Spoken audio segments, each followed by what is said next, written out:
ഓണമൊക്കെ അല്ലേ വരുന്നത്. ഓണത്തിന് ഒരുപാട് കറി ഉണ്ടാക്കുമല്ലോ. എന്നാൽ നമുക്ക് ഈ ഒരു സാധനം ആദ്യം കിട്ടിയില്ലെങ്കിൽ കഴിച്ചാൽ ഒരു ടേസ്റ്റും ഉണ്ടാവില്ല.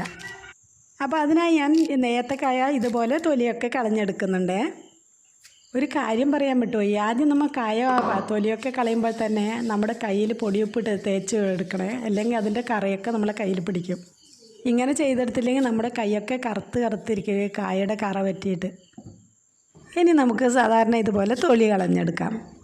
ഇങ്ങനെ ഒരു 6-8 ഞാൻ തൊലി കളഞ്ഞെടുത്തിട്ടുണ്ട്. ഇനി ഒരു പാത്രത്തിൽ കുറച്ച് വെള്ളമൊഴിച്ച് അതിലോട്ട് ഒരു പിഞ്ച് മഞ്ഞൾപ്പൊടിയും ഉപ്പും ഇട്ട് കൊടുക്കാം. എന്നിട്ട് നമുക്ക് തൊലി കളഞ്ഞ കായൊക്കെ ഇതുപോലെ ആ വെള്ളത്തിലോട്ട് ഇട്ട് കൊടുക്കാം. ഇങ്ങനെ ചെയ്തെടുത്താൽ കായയുടെ കറയൊക്കെ പോയി ക്ലീനായി കിട്ടും.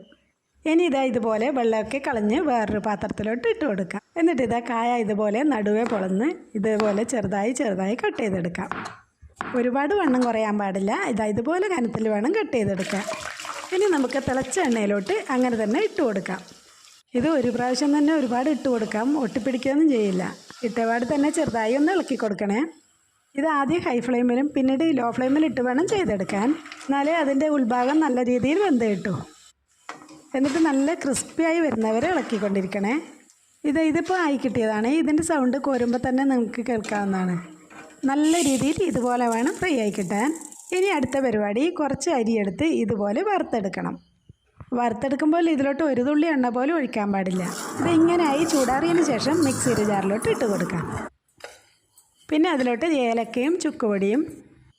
ഈ ചുക്കുപൊടി ഞാൻ തന്നെ ഉണക്കിയെടുത്ത് കല്ലിലിട്ട് പൊടിച്ചെടുത്താണ്.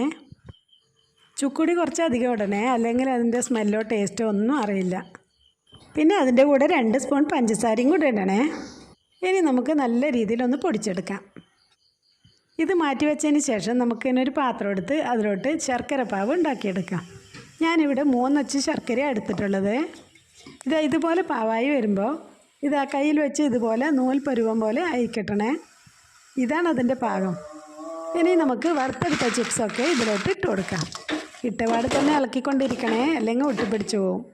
പാവെല്ലാം നന്നായി ഇതിന് പിടിച്ചതിന് ശേഷം വേണം നേരത്തെ മിക്സ് ചെയ്ത് വെച്ച പൊടി ഇതിലോട്ട് ഇട്ട് കൊടുക്കാൻ. എന്നിട്ട് അതും കൂടി ഒന്ന് ഇളക്കി കൊടുക്കണം. ഇതുപോലെ ഈ ചിപ്സിനെല്ലാം പിടിച്ച് കിട്ടണം. അങ്ങനെ ഓണത്തിനാവശ്യമായ ശർക്കര വരട്ടി വീട്ടിൽ തന്നെ റെഡിയാക്കിയെടുത്തു. അപ്പോൾ എല്ലാവരും ഒന്ന് ഉണ്ടാക്കി നോക്കണേ. ഇത് കഴിക്കാൻ തുടങ്ങിയാൽ പിന്നെ കഴിച്ചുകൊണ്ടേയിരിക്കും. നല്ല ടേസ്റ്റുമാണ്. അപ്പോൾ ഈ വീഡിയോ ഇഷ്ടപ്പെട്ടാൽ ചാനൽ സബ്സ്ക്രൈബ് ചെയ്ത് ഒപ്പം ലൈക്കും ഷെയറും ചെയ്ത് സപ്പോർട്ട് ചെയ്യാൻ മറക്കല്ലേ.